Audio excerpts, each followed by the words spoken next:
So here's what we're going to talk about tonight. Why do we care about donors falling in love with us besides the fact that Valentine's Day is coming up? Why is this topic important? How do you actually know if your donors love you? How do you actually go about getting them to love you? And I think Will's organization, who we have, disclaimer, worked with for a long time, I think they do a great job of engaging their supporters in their community. So we're going to walk through how Will's organization does that. And then we're going to give you some resources. I know a lot of people want to get home on time with all the snowmageddon approaching, whichever one it is for this year. So we are going to end at 7:30-ish. We're going to go through most of the resources and take questions at the end. If there are burning things, we will try and get to them. But generally, hold your questions, write them down, tweet them so you remember, whatever it might be.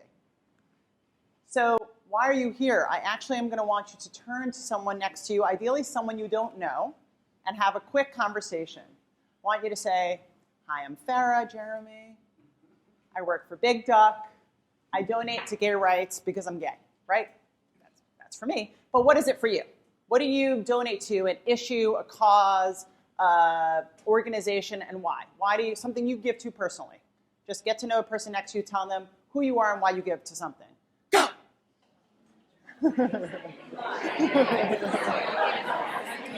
So how many people, who wants to volunteer something about the person they met, what they donate to, and why they donate? Can I hear some responses? I'm going to call on you.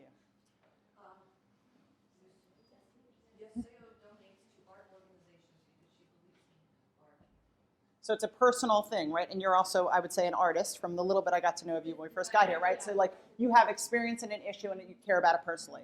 A different reason why somebody or you give to an organization. Yeah. So personal experience with an issue, in this case, a disease. Yeah.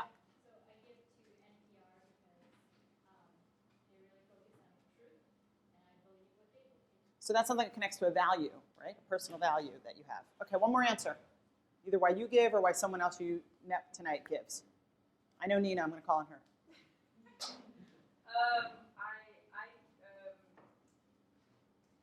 give to the national parks because I know federal funding they've had, and I've only been at most couple of times, and I'm really, really, really blown away by the national parks there. Right. And I want to. So inspiration, advocacy, right? So, yeah, Mary Jane. I would volunteer the person I spoke with, Uh-oh. poet, because he had the most fascinating reason, and I'm just going to Tell us. Because he donates to an animal rescue place somewhere, who knows where, because they had a great website. Oh. Communication He people. really spoke to me. Well, what made you go to that website in the first place? What's that? What made you go to that website in the first place? So my organization supports about like 8,000 nonprofits nationwide, and I was just perusing our website, looking at our numbers. I don't remember the reason, but I was clicking on websites to check them out to see if I could offer like help. Saw theirs, loved it, and decided to donate directly to them. Great, great. We're going to talk a little bit about that, having a good website. Good. You know, and a lot of times when I've done this workshop before, I've sort of had people say, why do you want donors to give to your organization, and then why do you think donors give to your organization? And sometimes those reasons don't line up. But one of the goals I want you to take away from tonight's conversation is to think about why people actually give to you, not just because you've asked them, probably. So why am I here? Well, I have been an activist practically since the beginning. This is me at age 8. James, Strong Island, shout out. There you go. So my parents were very involved in ending hunger. They were involved in a group called the Hunger Project, and they helped run a chapter, my dad in Long Island, called the Long Island Hunger Project. So I was raising money and doing bake sales and like proudly standing by this bench. Also, I played soccer, a little insight. Tomorrow's Throwback Thursday. We'll just celebrate it a day early. So I've always it was instilled in me as a value, right, growing up, that you give back and you care about issues. And over time, I've always worked with nonprofits and grown that. I also work for a group called Big Duck, as was mentioned. And one of the guiding philosophies of Big Duck's work is on branding. You may have heard us talk about brand raising before. The idea behind brand raising, and I'll connect that to what we're talking about shortly, is really, when most people think about a brand, you think right about what you look like and what you sound like, our name, our logo, our colors. We believe that brand really starts much higher, which the big idea you want people to associate with you, the feeling, and all of that rooted and connected to your reason for being, your vision, your mission, your values, right? At the bottom, and is informed by all of that, are communications channels. Online being your website, email, social media, in-person events, your office, on-air radio, video, print, newsletters, etc., and mobile, right? So all of that. Now, the thing about donor communications is we believe they should be informed by your brand. Now, your brand isn't just what you say it is. Your brand is really what your community says it is, right? What people think about you, what they understand about you. Now, you can try and shape that, but at the end of the day, your actions are going to be what informs that. So when you have a clear sense about your big idea and personality, or your positioning, you can use that to guide all of your work. So if I want people to think, if I'm an animal rights organization, and I want people to think, I'm the place to go to, if not only you're passionate about animals, but you have an animal, or you are a vegan, right? You're PETA, and you really believe we shouldn't hurt animals in any way, right? That might be our big idea, and our personality might be that we're sort of aggressive and militant about it because we're fervent, right? If we're clear that that's who we are, then and we know that our donors are going to connect to us through that lens, and it also helps us be unique, right? So your brand can really drive your donor communications. It can also be, if you understand branding, it really is about engaging your supporters. And your language and your outreach should be much more about we as a community and us. Together we can, as opposed to our organization will do this, right? So a lot of that with your support, together we will, that kind of thing.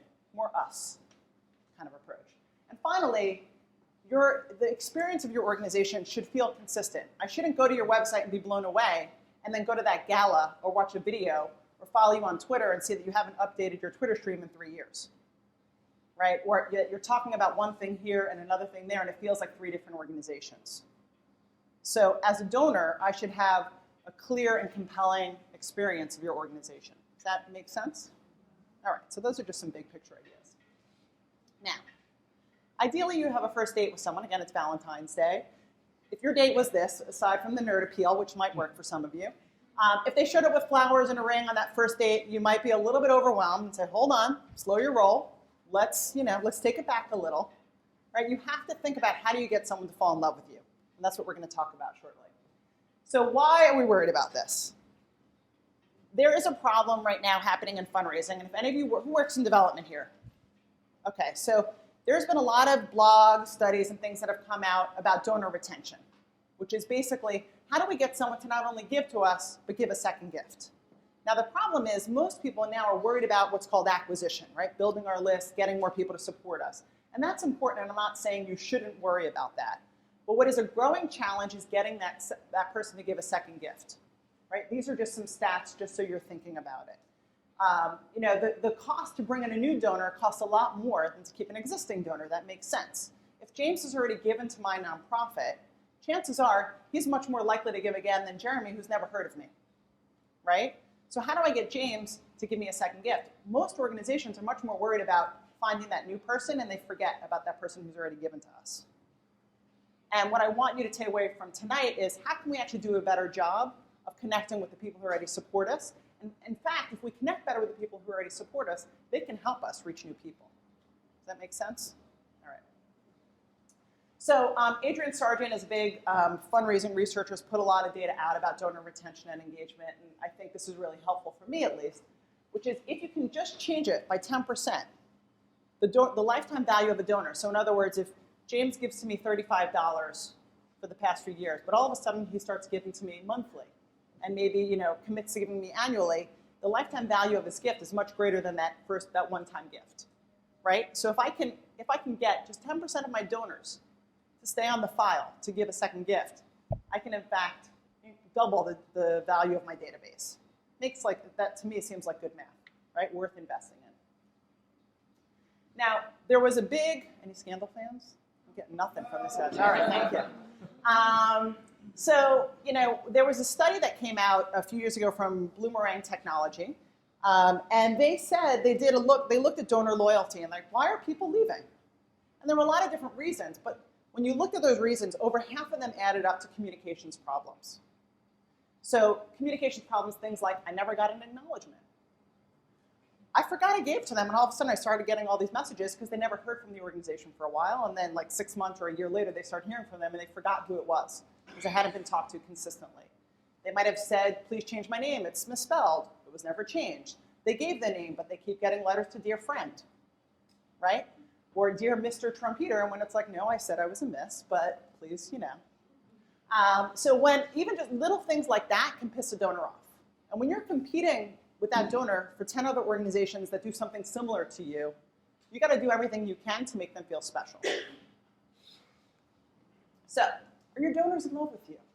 About a year and a half ago, Network for Good declared, I think it was the day in October, World Donor Day.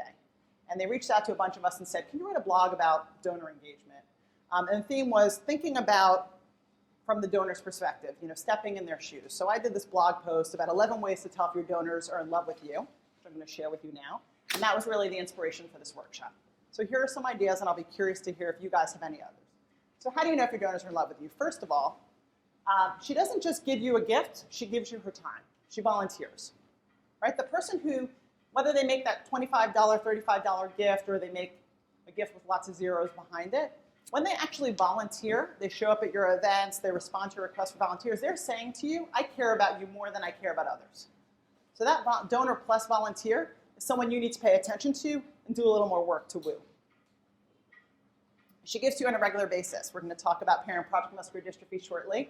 They are not only a client, I feel like that hair club for men. I'm also a member. I support them, right? I give to them monthly. I'm part of their Sustainer program, which is called Striving to Impact Research. So every month I get an email saying, thanks for your $10 gift. And sometimes that email might even say, and here's what we're doing this month, right? Here's what we have going on. So I feel connected to the organization. So when the donors that give to you on a regular basis, and ideally we want to get more people to do that, they're saying to you they care about you above and beyond. Not only the people who take action for you, right, who sign that pledge, email that representative, whatever it might be, but then they also ask their friends to act for you too. You say to them, hey, share this on Facebook and Twitter and Instagram or whatever, and they do it, right? Those are, again, we start looking at our super fans. She raises money for you. So NTEN, who we were talking about earlier, they're an organization I'm in love with. And I'll admit it. And for the past few years, they've had a year-end campaign where they ask a few of their people who are in love with them to raise money on their behalf. So people like me and Norman, who's in the room back there, and Jeremy, we've set up pages through CrowdRise to raise money for them. So they have an overarching campaign. We've set up individual pages to raise money on their behalf. And the people who give to us because they know us individually, but also because they know the organization matters, right? So now all of a sudden I'm bringing in my friends and my network to an organization. Now somebody who's actually going to raise money for you, I can't afford to give this organization $600, but I can spend 2 hours over the course of a month and help them raise it. So, you know, part of what I want you to think about this, not only are these signs of the ways to have your donors are in love with you, but the kind of things you should be looking to do with those potential donors that could be in love with you. She reads what you send. So this is an example of a direct mail appeal we did for a group called Fountain House. And not only is it, you know, it's interesting looking, it tells the story of one of their supporters, but a donor gets to know what they're giving to, and there's a reply device so we can know that they actually read it. They went online or they sent back that envelope. Or sometimes people use those crazy QR codes and actually somebody uses it, right? There's some kind of device, a call to action, and the person responds, right? So the person who actually does respond when you put something out there, it's worth paying attention to. She answers when you call. Now you might literally call, and in fact, it's great practice to call your donors. How many people actually call donors not just to solicit, but to say thank you? So all of your hands should be up. When a donor, I know a lot of organizations, their major gift level is $1,000. They call every donor who gives $1,000 or more, figure out what your level is. I've also heard of groups who randomly call any donors. They will look through the file and be like, we're going to have a thank you Thursday. We're going to pick 10 donors today. We're just going to call and say thank you. And we're going to leave them a message and just say, hey, we really appreciate your support. Now imagine you're a $25 donor to an organization and you get a call. That will make you feel special, right? Now some organizations also do web hangouts. This is a Google Plus hangout. Or they'll do a conference call or a virtual town hall and invite the donor into the story of the organization. That's a great way to make a donor feel like they're not just a checkbook or a bank account online. Who has checkbooks anymore. She comes to your parties. So another group that I'm very involved with is the Anti-Violence Project. Now, the Anti-Violence Project has an event every year where they have, it's called the Courage Awards, where they honor people in the community. And this is from a few years ago. They actually had a photo booth. So this is me and my friend Sue. We all went to their event. They have their logo on it. And we had a great time, right? People who actually show up at your events, whether they're $50 a plate or lots more a plate, they actually care about you, right? So how do you engage them when they're there? She wears it on her sleeve, right? She loves your organization so much, she actually wears your swag. She wears your tote bag, your logo. She does all of that because she really cares about what you have to say. She knows where her money goes. This is one of my favorite examples. This is from Charity Water. So a few years ago, they had a big campaign you might have heard about, Rachel's 9th birthday wish. I gave $36 to it. A year later, I got an immediate thank you. But then almost a year later, they said, look, that money went to our work in Ethiopia, right? Now my $36, was a drop in the bucket, but it was part of a $16 million effort. And they can tell me now, here's what happened based on your support. And I got these 2 emails about it. Here's an update for you on your project, right? So they made it feel personal, and I connected to it. It made me feel like I was actually having an impact with that small gift. Giving to you is actually easy. This is one of my favorite online donation pages. This is from Grist. They're an environmental magazine. Look at the copy on this page. There's 1 sentence, 2 sentences, right? How many donation pages are like 10 paragraphs long, and by the time you can find where to give, it's like, where am I? This is their site. You first put in your amount, then it exposes credit card or PayPal, then you put your information in, and it's done. It's simple. At this point, with so much going on, I mean, just think about our own lives, you've got to make it not only compelling and interesting, but easy. She actually talks about what you do. You don't just say, hey, tweet our advocacy alert, or tell people you donated, but actually, why do you care about us? Why do you care about our mission? So this might be good for Nina. This is the Nature Conservancy, and they have a campaign right now. Why do you love nature? Not why do you love the Nature Conservancy, but why do you love nature? Why do you care about us? And that's just a simple, share your story. And that makes, again, it makes a donor feel like they're actually part of your mission.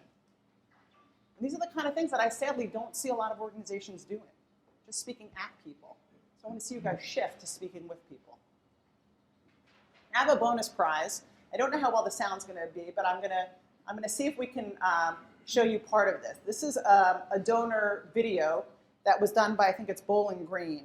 And some of you may have seen this. It sort of made some waves a year or 2 ago. And they actually did a contest on campus, and they asked students to enter it and come up with a video to thank their major donors. And not only was it a way to say thank you to their donors, they actually featured some of their donors in it. So we'll see if we can watch some of it.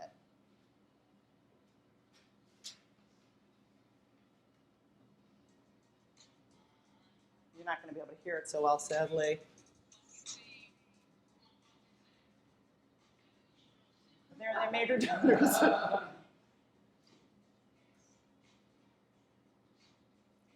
So he's basically rapping the name of the center, which is one of their major donors. For those of us who may have been living under a rock, is this guy, should we know who he is? I know. No, he's a student at this school. He's great. Okay. You'll have to watch the video later. He's really good. No, it was about the school, right? So it features it's all about a sports arena that was funded. And it has students in the school, and it features the school. And here's like the major donor, dribbling the ball. And they talk about some of the other donors in a second. There are some of the other donors, Bill Frank. Anyway, the point of this is you can watch the video later, right? That it's really how fun that they got their donors to do this, right?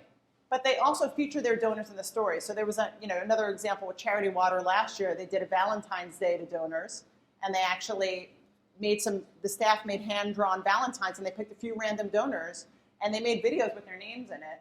Not only sent it to them, but posted it on Facebook and Twitter, and made people feel special. Again, it's all about, I know part of you may be like, oh, why is it so hard? Why do I have to work so hard? You do, right? Think about relationships. They're not easy work. You got to work for it if you want to stay in love. Same thing with your donors, right? So this is a recap of those 11 ways, right? Just in a different way. How do you tell? She volunteers.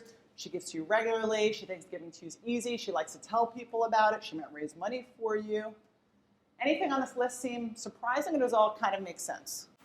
I thought number 6, she answers the phone, was interesting because, you know, with landlines, I mean, maybe it goes to the certain demographic that you're trying to reach because I would have to say older people maybe have, you know, landlines. Right. But like, you know, as far as if you have your cell phone, I would find that younger demographics aren't going to pick up the phone if they don't know who's on the other line. Right. So, and this was, you know, she answered the phone was sort of meant to be also she might come to your virtual events, but she might also reply to your text, right? And the point here I would say is start collecting cell phones if you don't already. On your donation forms, on your email sign-up forms, on your direct mail reply envelopes, say cell phone. Because more and more people, I finally got rid of my landline recently. Not my landlord, I still rent. But I got rid of my landline, I got rid of cable recently, I'm fully, you know, Apple TV girl now, right? People are definitely shifting how they even communicate with friends, family, with the world. So you need to pay attention to that, but it's still worth using different communication channels to try and reach them. Yeah. Yeah, Civi CRM realized if you want to reach out to teams, having a cell phone number is much better than email. Yeah. And in fact, we did a 501 Tech meetup about text messaging a few months ago, and we can send out a recap to that. And there was a lot of conversation about do something. And so, they had a great, you know, impregnate someone's phone where you can text them a baby or something to talk about, you know, birth control. It's a cute project. You can tweet. There'll be an NTC as well. Yeah. Going to the conference in DC. There'll be another text messaging. Yeah. thing. So how do you do it? I'm going to talk a little bit about the mechanics of sort of getting this donor love going on, and then I'm going to turn it over to Will to walk us through a real life case study. So there's strategy and there's tools. Now, so what we were just talking about is strategy. It's thinking about the donor differently than you do now. Thinking about why someone gives and trying to put yourself in their shoes and trying to give them more things to do besides giving. Of course, you still want to ask them, but you also want to warm them up and woo them. But you need the tools to do that. These are some of the kind of tools that you might use, some or all of, to do that, right? You want to be able to process the data and actually get to know them, and you do that through databases, right? You can segment people, find out why they've given to you, find out what the source of their gift. You do that all through databases. When you have donation pages on your website, if you have campaigns, ideally when you're asking me to support a specific thing, when I go to your donation page, it should be about that specific thing. If it's just your general donation page, I might get confused. Well, I got an email or a direct mail appeal asking me to donate to X, but I go to your website and it's just about Y. What happened, right? So it should represent that. When you actually not just send out emails asking people to give, but you tell them what's going on with your organization. You might even do what's called welcome series. And we'll talk about that in a little bit. There are tools to do that, peer-to-peer or social fundraising. Having events and letting people, like Eventbrite we use for 501 Tech, we use that not just because it's easy to sign up, but right easily there you can tweet it, Facebook it, and people can share it with other folks. Doing advocacy, taking action. And advocacy isn't always legislative. There are different kinds of ways you can give people to take action on your behalf. Giving people things to do beyond just donating. And finally, figuring out how to connect the dots with social media. There are tools out there that you can tell you when a major donor tweets about you, so the gift officer can call them and be like, hey, thanks for tweeting. Not asking, but just acknowledging. So these are some of the world of tools out there. Civi CRM was also mentioned. That's another CRM tool. There are millions of them. These are some, and the list is sort of growing every day. We have lots of resources. Idealware is a great resource, and NTEN, of course, to find out what all these different tools are. This is just a quick snapshot of all these tools do different things, right? So we've got the tools, and we're trying to understand a shift in how we think. We also need to then take some action. So here are the actions that you might take. Segment your database. You should know who are the people, right? You can segment people in different ways. You can segment them by how they connect to your mission. You could segment them by types of donors. Here's a first-time donor, a lapsed donor, a monthly donor. You can segment them by, how you might know them. We have no idea how this person found us versus this is the board's, cousin. Actually doing targeted communications. So the ASPCA is anyone here from the ASPCA? They did something in fundraising years ago that's sort of been a classic move, which I think was great. When you signed up for their email list, or there was an option that says, I have a dog, I have a cat, I have a bird, I have a horse, I don't know what the options were. But because they knew I had a cat, they would send me fundraising appeals that featured work with pictures of a cat and their work with cats. Now, at the same day we would watch this, someone in my office who was also signed up who had a dog would get emails about dogs, right? Same kind of message and theme, but it was a story of a dog versus a story of a cat. Now, as a cat owner, what am I more likely to respond to? Cats, right? So some people I know support both, and that's okay. I still love dogs, but I'm a cat girl now. I've converted. Actually featuring what you know about me in those messages, and it doesn't have to be cats and dogs. It could be policy versus research versus advocacy, right? Highlighting that either that content is prioritized or what the focus of the message is can make somebody feel like you actually pay attention to what they've told you or how they've acted in your communications. Welcome series. How many people do welcome series or know what that is? So for those of you who don't know what that is, well, you raised your hand. You're with Center for Reproductive Rights, right? Correct. Can you speak briefly about what a welcome series is and how you guys use it?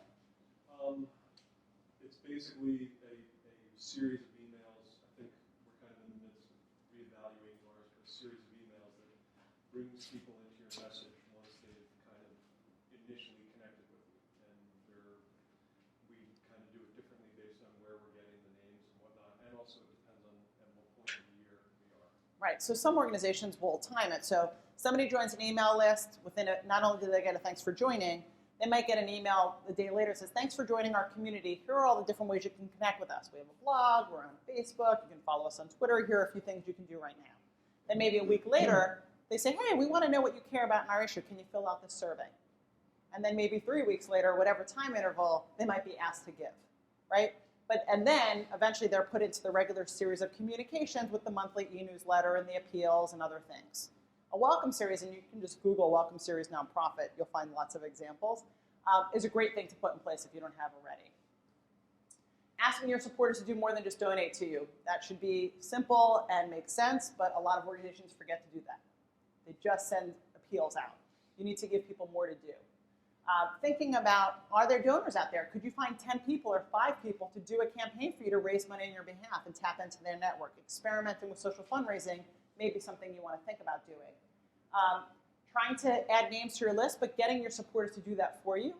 And finally, really thinking about how do supporters engage with you and where are they coming from and what do they want to do, right? And tracking those movements and engaging with them across channels, not just in email or web or social or print. Okay, so all of this may or may not make sense, but I hope it will make more sense when Will tells us a little bit, and all of this will help us get some more donor love. All right, so I'm going to hand it over to Will, who's going to talk a little bit about what parent project muscular dystrophy is and how they get some love with their donors. Thank you for joining us, especially at the eve of the end of the world. Shows your dedication to your cause, so everyone should get a raise. I work for Parent Project Muscular Dystrophy. I'm the director of communications, and our organization, we're the leading organization in the fight to end Duchenne muscular dystrophy. There are about 9 different muscular dystrophies. Duchenne is 100% fatal. It affects 1 out of 3,500 live male births. And to date, there's no cure. We are a rare disease. We tend to be classified as one of the larger of the rare diseases. And we raise money for research, for advocacy in Washington, to improve care and to raise awareness. So I'm going to kind of bounce through these slides, and I brought numbers and stuff. So if in the Q&A part you're interested in our size and things like that, and I haven't covered it, I can answer some of those questions, as well as our case study. The slides that Farra and I have put together sort of cover our holiday appeal, so it's specific to what we're just coming off of. So you need to make it easier for your supporters to find and connect with you. We are somewhat lucky in that as a rare disease, people are going to find us. The minute they get diagnosed with, have a child with Duchenne, they're going to Google, and we're going to be one of the top organizations they're going to find. So we don't have the same challenge necessarily to find our constituents that some of you may have. That being said, we also we're parents who have a child with muscular dystrophy. They're in it for the long haul. So we can go through, an economic crash or whatever, and our donors, they may not give us much, but they're not going to leave the Duchenne space because they have a child who is every day is losing muscle function, and they are desperate to keep them alive, essentially. So while we don't have some of the challenges you all may have, what we have is this tiny little rare disease with 50 plus foundations in the space. Thanks to Mark Zuckerberg and his work at Facebook, and this whole sort of do-it-yourself world that we've become part of, everybody who gets a donation now, if they have the least bit of chutzpah or whatever, they're like, I can do this better than anybody else out there. I'm going to start my own foundation, which really means Facebook page. And they're starting to muddy the waters. They're muddying research investments and stuff. And we have a really broad mission in that we're trying to help all the entire Duchenne population. They may be doing something more specific for their son. So the way we try to reach people is through events. We hold the largest conference in the Duchenne muscular dystrophy space internationally. We do that once a year. We also have an advocacy conference that's at the end of this month. And we have different events throughout. We have a running program. We have a National College Football Awareness Day where coaches from around the country wear a patch on their sleeve for one day. We have a website that we've really tried to, we're actually in the process of updating our website over the next year, but we try to be the go-to resource for our cause. So if someone does have a diagnosis, there are different places they can go, but we're the go-to place.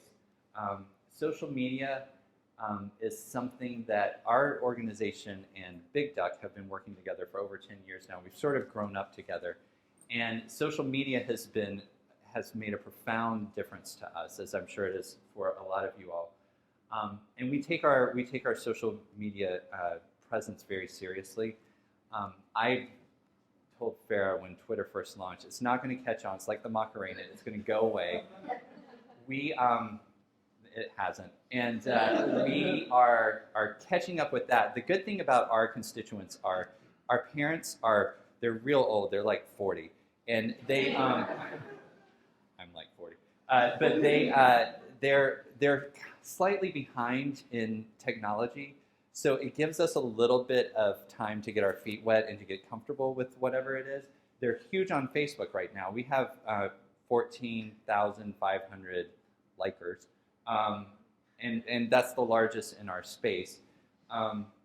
Twitter is catching on, but the Instagram we have a couple of hundred. But we're sort of exploring these new technologies and have a little bit of lead time from our constituents.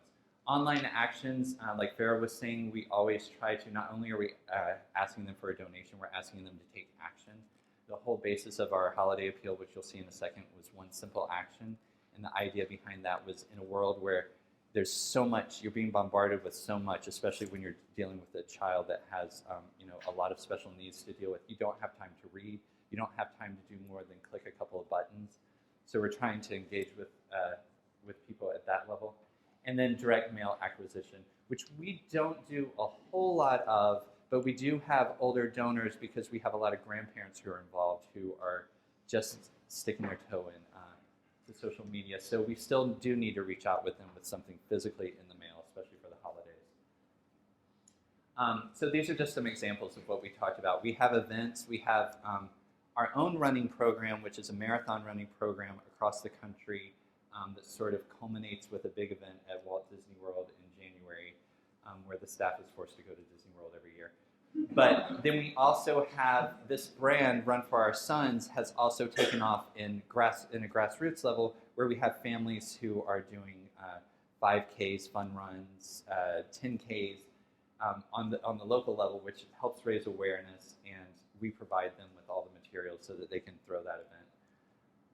This is a picture of our homepage, which, like I said, we try to keep it as up-to-date as possible with breaking news. We have a Scoop It feed here, which is where we house all of our research news, because we're in a place now where there's so much, it's a blessing and a curse. There's so much happening in Duchenne muscular dystrophy, but we don't always comment on it, or we don't always have a link to it, but we do want to provide them with it. So we have that. We also have a Twitter feed on our homepage and other events.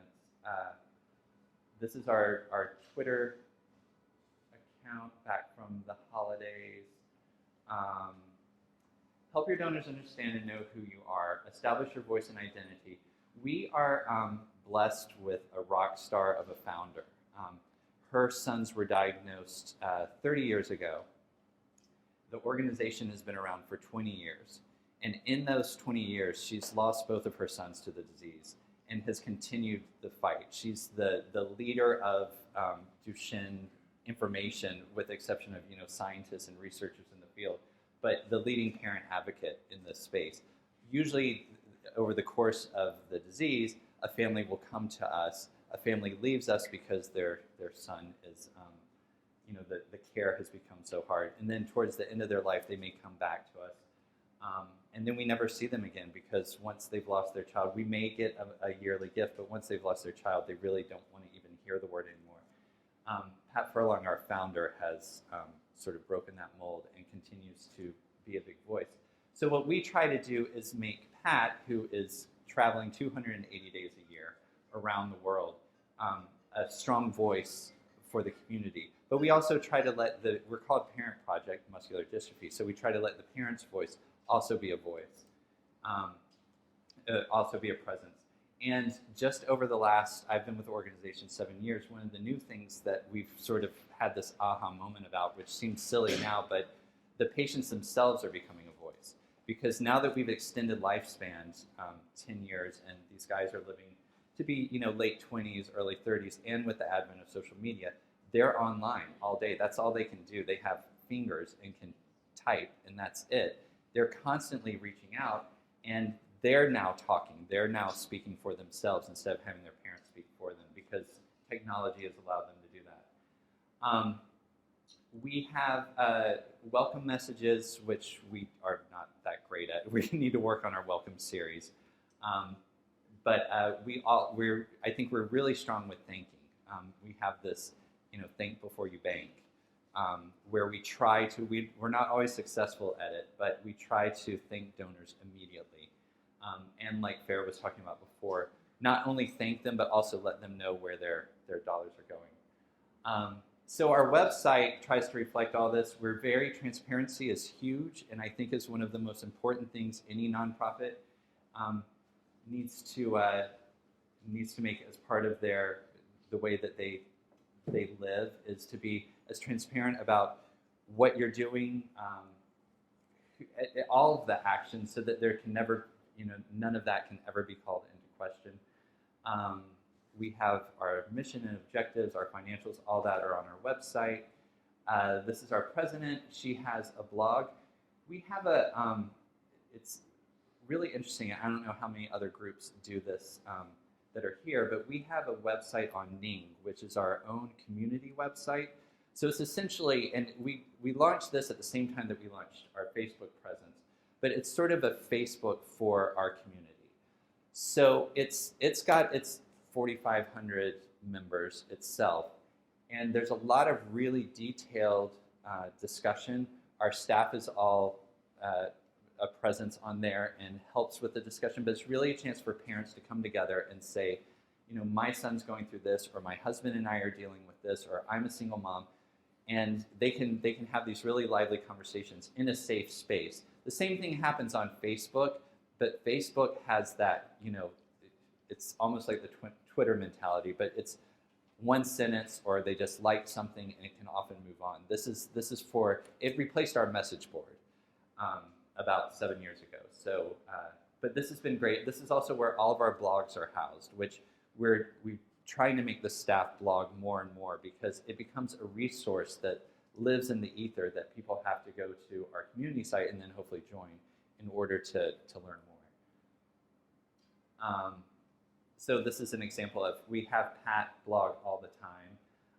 Sometimes I'm Pat. But it's, you know, it's a way for her to stay engaged with the community. We try to be really good about having a regular communications presence. So we have a monthly newsletter. We, like I said before, we take our Facebook is obviously our strongest presence. We try to take that really seriously. And it started with us like 18 posts of everything going on in the community today. And we saw our numbers as Facebook has evolved. And the aforementioned Mark changes things on us. We were losing our likes, and we were losing, you know, you could tell that we were losing our community. So we've cut it down to 1 post a day, sometimes 2 if there's breaking news and we're starting to see chatter of it in space anyway. But if we do 1 post that's somewhat significant and has a visual component, we get so much more attention to that than we do a whole bunch of things. And I don't know, I'm not qualified enough to know if that's unique to our organization or if that's kind of what's happening. But it's something that we've taken really seriously and are trying to uphold. We want to, when we see conversations happening, again, especially, I mean, we do a lot of trolling. There are a lot of, private groups that we're all part of in this space. If we see a topic on there, instead of going into that private group and having one of our experts chime in, we'll have that expert do a blog that we can then own the conversation and move it to our Facebook page. And then also, you know, we want to always wrap it into how we need you to help and what your help has done. That's particularly important to us right now as we gear up to go to Capitol Hill and speak to our members of Congress, because we're trying to show how we're reauthorizing a bill, which is the only piece of legislation and a huge piece of legislation for muscular dystrophy. And so we want to remind people how they've impacted this. It's not us, I mean, we are them. So it's making that connection so that they feel like, even if just by, it's like Farra was saying, that donor who feels so good about their $10 donation, it's that they made 1 phone call once, they've helped with, you know, something that's had a huge impact. We want to make sure that people can connect. We constantly try to get them to go to the community page. We also have on our website, links to our newsletter, to the different events we have. This is an example of our monthly newsletter, which always opens with a letter from our president, but then also the newsletter, because news is happening so fast now, and especially research stuff, our newsletter has become a catch-all. And you know, my first thought was, oh, we don't need to do a newsletter anymore. That's one thing I can cross off. But what it's actually become is some people, they wait till the newsletter.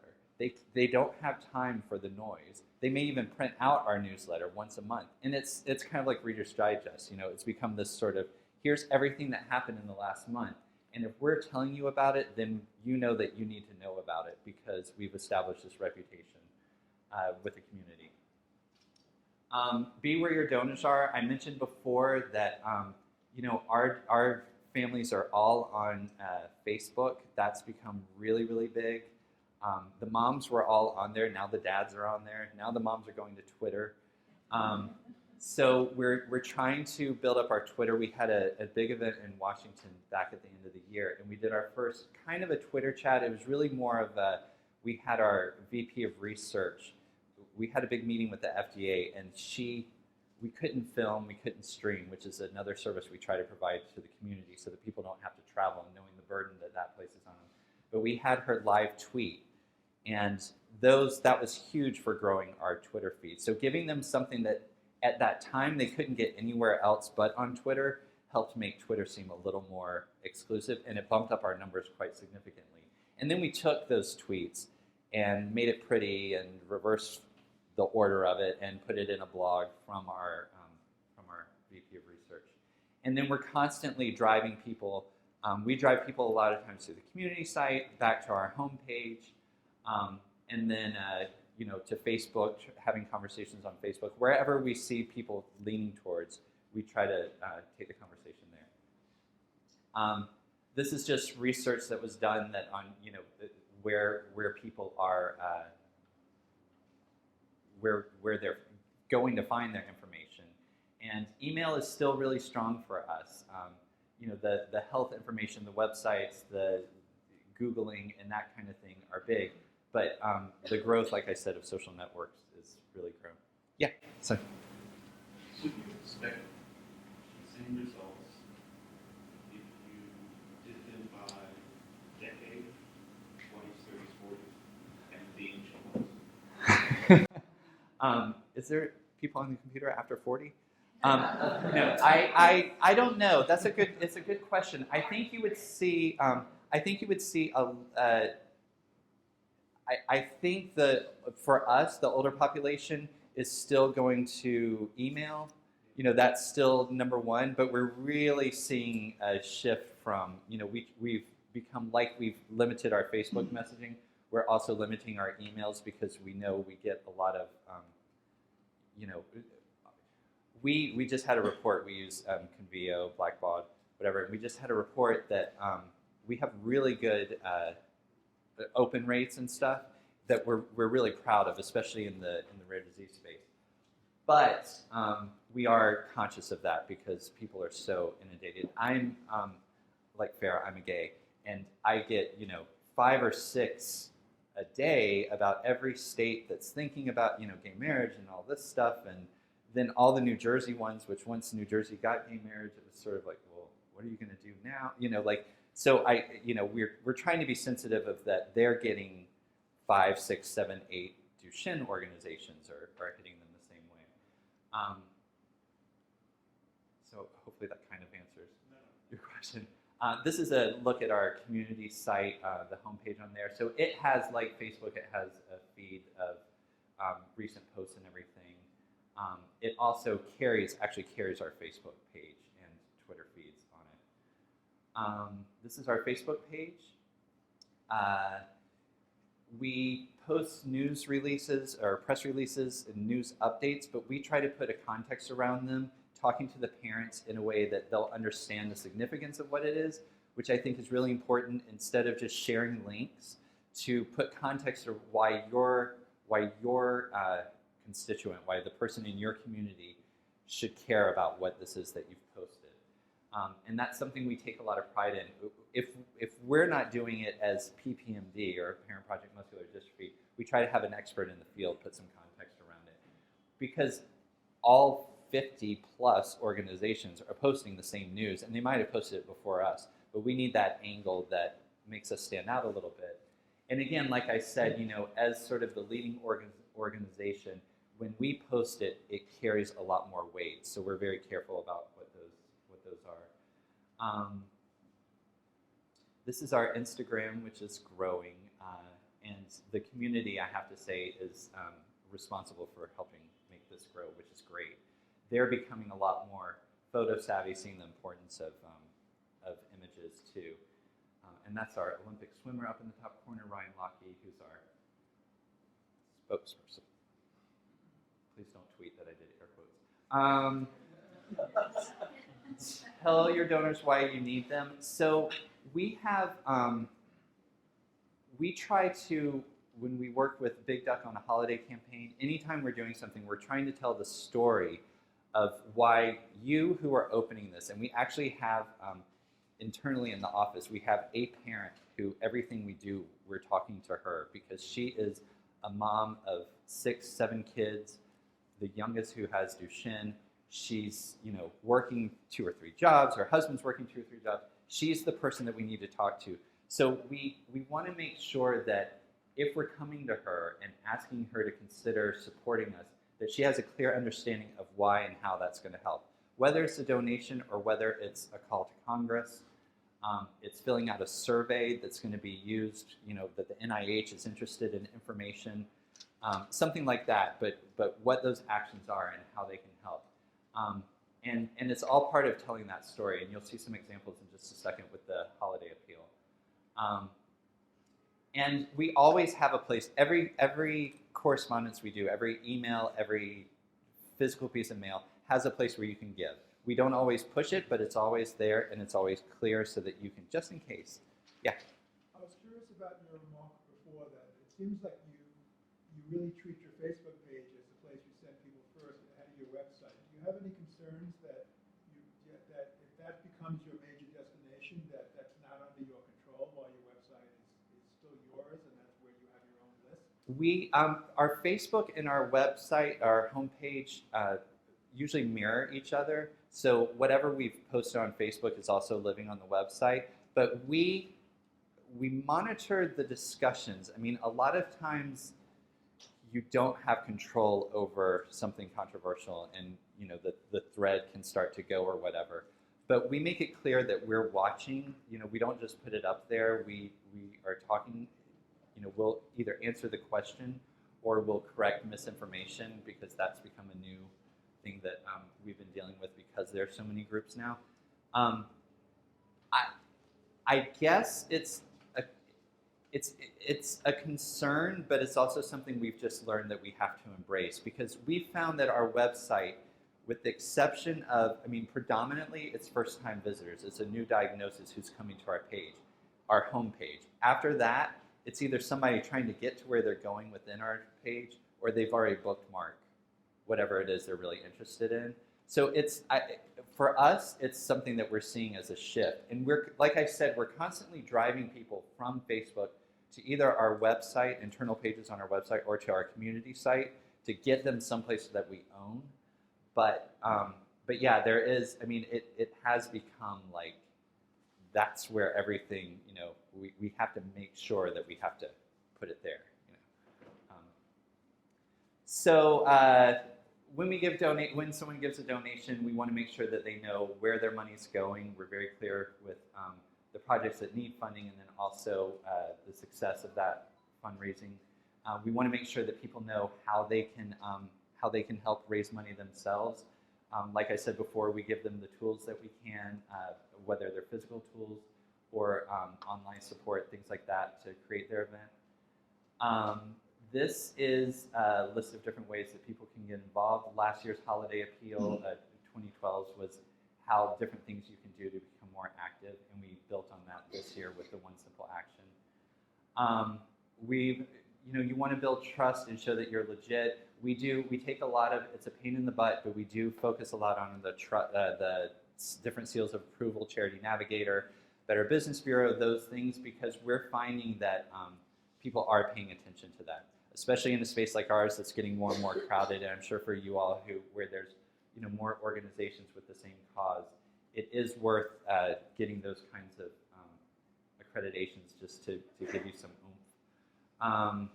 We want to make sure that everything we do, like Farra has said before, looks like us. Every place, all the different places you could go to find us, all look like us. And again, we want to make sure that we're thanking people and telling them where their money went as soon as possible. We have a monthly giving program.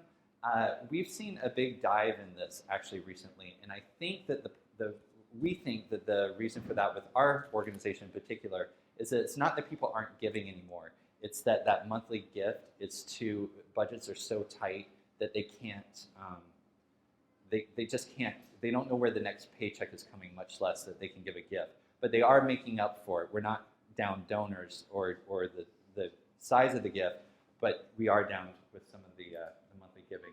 But that is a great way for a lot of organizations to have that regular income coming in. This is our Charity Navigator page, and we've maintained a 4-star rating. We also do a yearly report card. It's right around Thanksgiving. It's sort of the unofficial launch of our holiday appeal, where our president CEO tells you this is what the last year has looked like and this is where we're going. We also try to keep a regular annual report. Sometimes the print piece may not be updated, but every 2 years, but we try to have an online equivalent of that's regular and consistent. We want to make giving as easy as possible. Sometimes we get complicated. We're research driven, and it can be difficult for even us to wrap our heads around what it is we're asking them to do, but we do try to boil it down for that one parent to understand exactly what it is that they're giving to. The direct mail appeals, like I said, we still do. We've targeted an audience that we mail a hard card to every holiday, with the hopes that that we're getting them to give in a way that they're comfortable with. we also want it to be as simple as possible to make that action. In the past, we've had parents send who couldn't come to DC with us to do, print out a letter with a picture of your son on why, the Congress needs to pass this bill or whatever. People don't have time to do that, and the offices aren't reading that. So this year we're experimenting with more of a Twitter campaign because all of the members are on Twitter, and we're going to hit them that way, but in a very concentrated effort. While a group of 3-4 families may be in their office, they're also getting hopefully a couple hundred tweets directly to them at the same time. Yeah. Hey, so thank you so much for sharing as much as you are about your organization.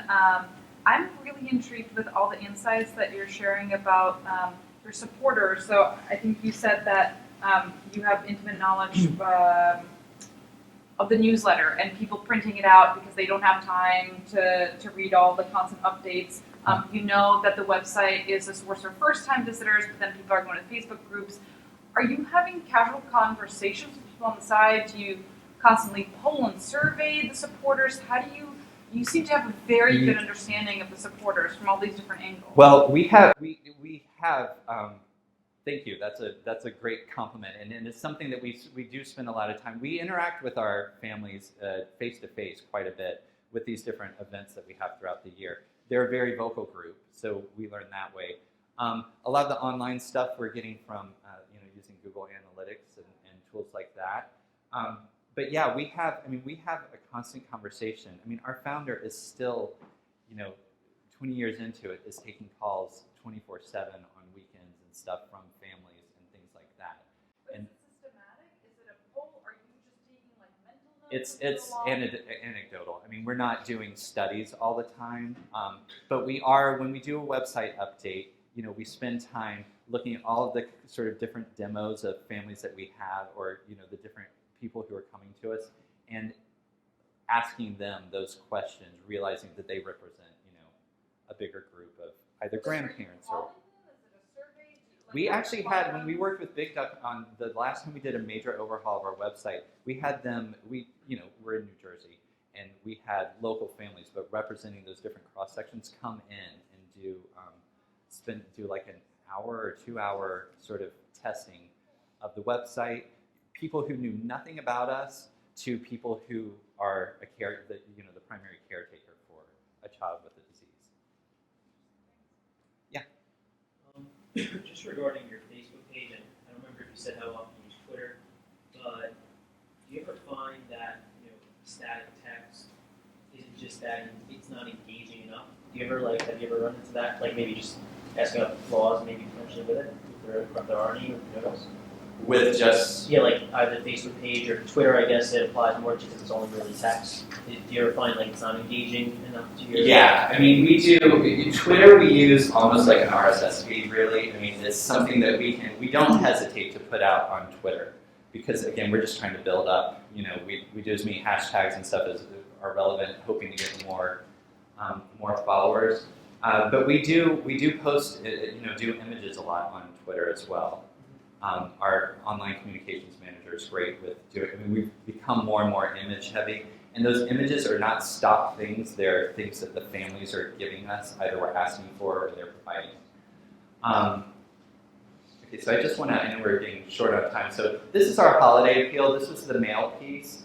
It was the envelope's not on here, but it starts with the envelope that starts to lay out the appeal. And then it opens into a bit of a story that's predominantly visual. Then we have an email campaign. We usually start off, like I said, with the Thanksgiving email that's sort of a year recap. And then it moves on to right at the beginning of December. We do 3, 4, 5, 1 or 2 years we've done as many as 6 emails that are from different voices within the community. The first email came from the head of our organization. We don't always have her as the first email to kick off the holiday appeal, but because of where the community was and all that was happening, we felt like they needed to hear her voice in particular. And especially because the project that we were outlining was kind of complicated and we wanted, she was the right voice for it. We then followed with an email from our head of research who said, okay, we've sort of mentioned what the project is and that we want you to give this time of year. Now here's the nitty-gritty on what that project is.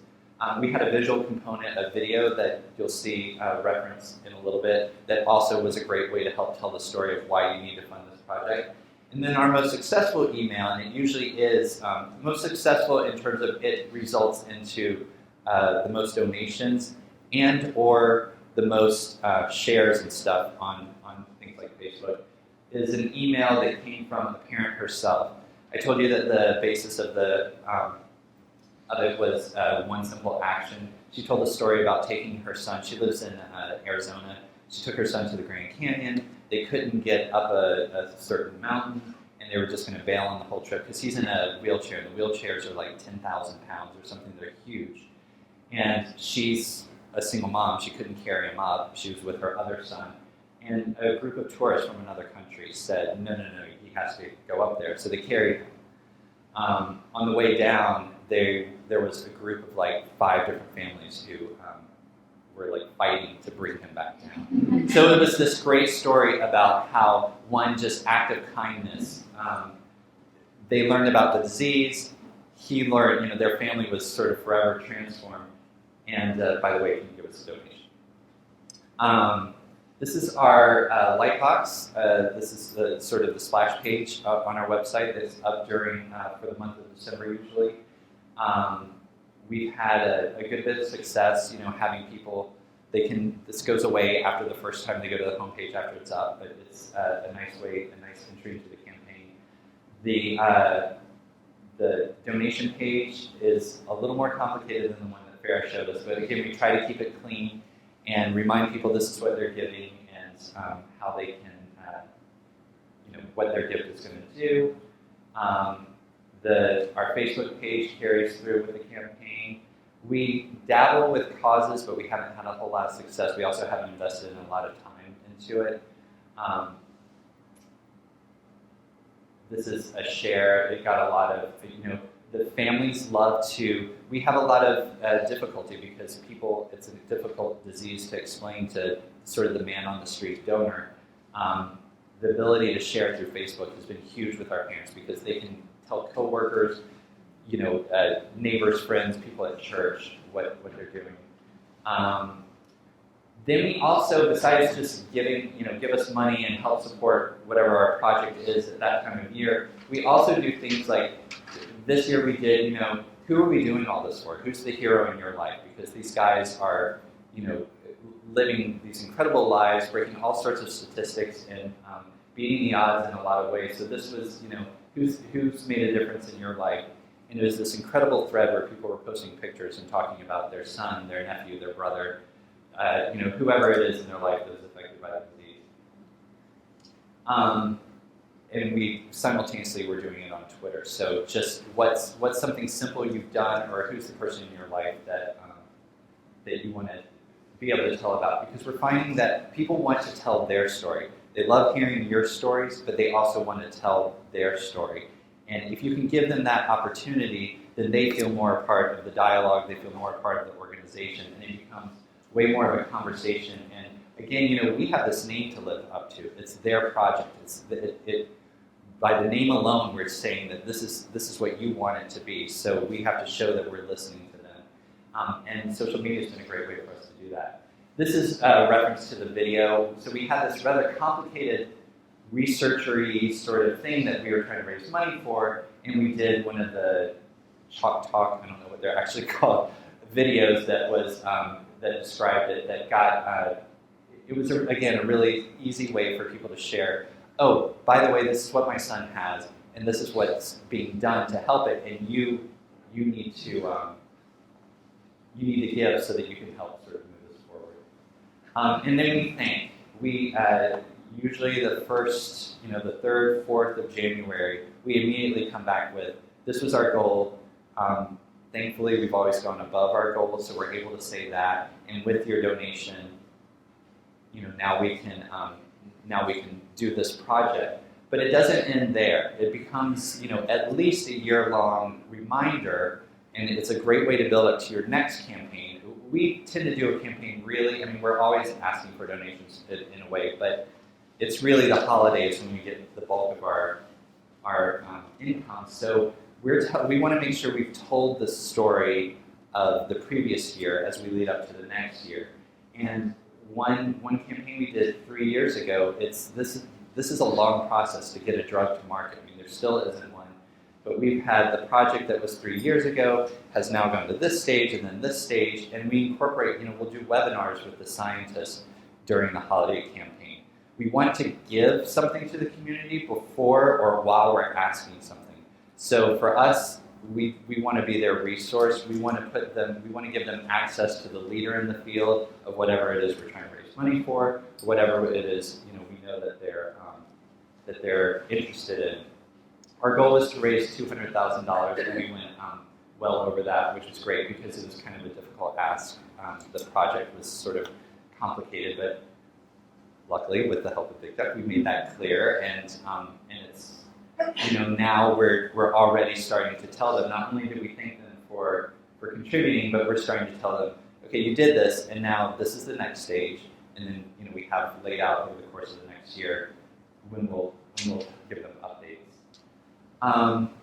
Grow in a way that makes sense for your organization. Before taking outreach to the next level, you might consider, what feels right. I mean, like I said, for us to go put all of our efforts into Twitter did make sense because our families weren't there, and it took a while. It's taking time for our families to find us on Twitter, just like it did on Facebook.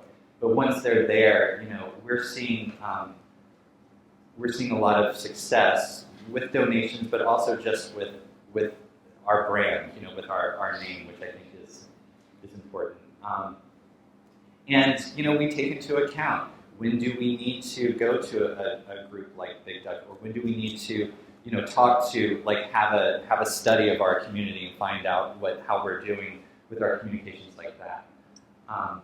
And that's all built into the budget. So the point of this slide, this is the e-nonprofit benchmark study that is put out by both NTEN and M&R campaigns. The point here is when you're trying to figure out how you're doing, not only do you want to measure against yourself, but measure against how things are going in the industry. So this is an annual report that M&R and NTEN put out. The next one usually comes out in March or April. I think it'll be out in March. And they look at 50 or 60 different nonprofits and share their data. So if you're trying to figure out where you should invest and how you're doing, it's a great place to go. So we're going to wrap up quickly with some actual takeaways and resources. So when you're trying to, just like what we saw with the case study with Will, if you want to sort of ramp up your donor love, here are some things that you need to have in place. There actually needs to be people who want to give to you, right? Your mission has to resonate with someone, hopefully more than one person. Your donors need to actually understand who you are, what you do, and why it matters. They need to know that they're going to hear from you. They can't just sign up and never hear from you. Tell them what they're going to get. Get our monthly newsletter to learn about X, right? Or whatever it might be that you're putting out there.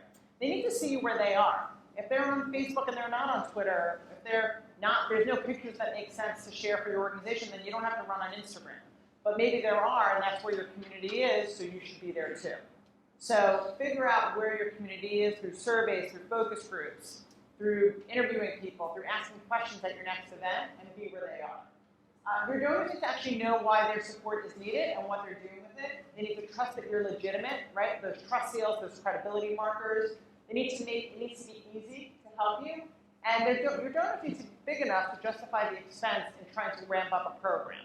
So if you don't have that many donors yet, you may start smaller than when you have a lot. So find your hook. If you have cute babies and puppies and kittens, great, not all of us have those assets. What is it that's connecting? Why, if we did an icebreaker exercise in the beginning about why you give to an issue or an organization, why do your donors care about you? So Will talked about, they think about a sample donor when they're making materials. You could say, like, what would Farra do? Or who is your target donor? What are they interested? What would connect them? Communicate where they are. Again, this was from a blog I was reading recently. There's lots of different ways we can communicate. There's not only, saying a Facebook status replying, but actually messaging people, or using instant message, or actually sending a letter. Remember those things? There's lots of different ways that you can connect with your donors. Think about what makes sense based on who they are, or experiment with something you haven't done before. Understand why they give. We talked a little bit about this. This is from a study that NTEN and Charity Dynamics put out called the Nonprofit Donor Engagement Study. And one of the things they said was, why do you give? Right? So this is what they found. Most people gave because they believe in the cause. But some believe because they had friends or family who told them about it. They actually received services from the organization. So imagine asking a question like this of your donors. And it's a great report. You should read it. And these slides will be made available through our Facebook group and on Big Duck's blog, and obviously this video that Forever Cares is taking for us. This more things on Parent Project Muscular Dystrophy sign-up page I spoke about. This is on their donation page. When you give, there's a question of what's your connection to Duchenne? Are you a parent? Are you a family member? Are you a friend? Are you a researcher? And if they know I'm a researcher, they might communicate with me differently or send me different information than if they know I'm a parent, right? Do I have a professional relationship with you? Or do I have a very personal, intimate relationship with you? What's my relationship to your mission, whether it's by my status or dogs, cats, right? Whatever it might be. Different calls to action. This is from a Stanford Social Innovation Review article. You know, there's high bar and low bar activities. It's much easier to like an image than it is to comment or share on it or change your own timeline photo. What are the different kinds of things you can do? And beyond that, what else do you want to ask people to do besides just donating? There's lots of different things, right? There was we talked about it a few months ago. HRC had that great success when they had people change their profile photo. I still have friends who have that red equal sign as their profile photo. They haven't changed it back, right? The whole Facebook went red for a few days when all that was happening. You know, that was an easy thing that donors could do that helped spread the message. Make it easy to get involved beyond donating. Again, this from that same Charity Dynamics and NTEN survey. You know, they took a look at things and said, how easy is it for people to make a gift? In this case, it was actually very easy to make a gift, but hard to share my personal story, right? So how easy is it to actually, not only just giving people a chance to do more than donate, but how easy is it and how compelling is it? Collecting data and segmenting, right? So this is just, this is a suggestion at sub-segments you might consider, right? If somebody is a new or first-time donor, they've given one gift in the past 18 months, your goal is to get them to give a second gift and commit to maybe giving you annually. Whereas someone who's never given to you before, focusing on getting that first gift, right? So thinking about your donor history and segmenting how you ask them to connect with you. I do want to say something about monthly donors before we go. Will did mention it's hard to get that monthly donor. In some cases, they might be shrinking for you. I think if you can get a donor to become a monthly donor, that's huge. And it is worth thinking about doing. Michael Rosen blogged recently, and he was talking about, you know, who are your best monthly donors? And they are the donors who are the most loyal. How do you figure out those people? So here's a strategy he suggested to target. So look at your existing donors who've given twice or more in the past year, $10 or more. Those people have already said to you, I've given something to you more than once this year. Or the people who've given to you every year for more than the past 2 years, right? These are the kind of people you might think about targeting. I think it's hard to get a new donor to commit to giving monthly unless you've got some real benefits that you can help explain. And there are, Red Cross does some great campaigns. I think they call it their champions, where they try and get you to become a regular donor. So I want you all, before you leave, if you're on Twitter, tweet out one thing you're going to try using 501 Tech NYC. Write it on, you know, send yourself an email, write it on your piece of paper. Before you leave here today, I want you to commit to doing one thing tomorrow based on tonight's conversation. And if we have a few minutes, I might ask some of you to volunteer that. Will has to leave. We're going to let him go. I will try and answer other questions on his behalf. These are just some quick resources on the Big Duck blog. We've got lots of stuff about donor engagement, bigducknyc.com/blog. There are lots of books out about donor engagement. These are two, Building Donor Loyalty and Keeping Your Donors. And again, we'll share these slides. Research, if you're trying to make the case for donor retention in your organization to your development department, the Association of Fundraising Professionals has put out a lot. Blackbaud just created an ebook that's all about donor retention called Show the Love. And again, NTEN and Charity Dynamics study I think is really helpful. I have a set of articles that I have tried to put together on this bit.ly link. So if you go to bit.ly.com/donorlove, you'll see some articles that I've tried to throw in there. If you want to contribute to this topic, I'm happy to open that up. Maybe one day we'll make a scoop it inspired by Parent Project Muscular Dystrophy. But there's lots of different articles there that when I get questions on this topic, I've tried to put resources there, so check that out. Again, it's bit.ly.com/donorlove. If you want to find Big Duck, we're bigducknyc.com and or Big Duck on Facebook and Twitter. If you want to hear the story about bigduck.com, I can tell you that later. I'm at Farra at bigducknyc.com and lucky enough to have a unique name and be an early adopter, so you can find me at Farra on most channels. Will is will@parentprojectmd.org, and Parent Project MD is available on Facebook, Twitter, and the web.